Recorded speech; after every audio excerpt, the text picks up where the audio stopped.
We are trying to find approximately what percent of the total cost of the mixture is contributed by the cost of peanuts. So this is what we're trying to find. Of course, total cost will be equal to peanut cost plus cashew cost. I'm letting X be the cost of peanuts and 10X be the cost of cashews because it says by weight cashews cost 10 times as much as peanuts. We know there's 15% cashews, that means we've got 85% peanuts. So let's write in the peanut cost.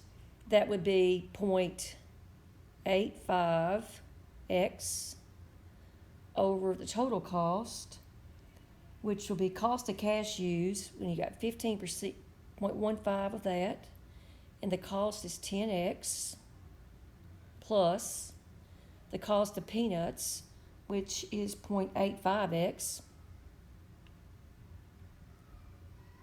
and you can divide every term by x and get rid of that. So now we've got 0.85 over 1.5, because I multiplied 0.15 times 10 plus 0.85.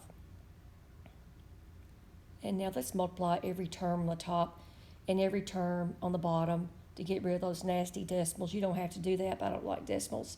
So that's going to be 85 over 150 plus 85, which is 235.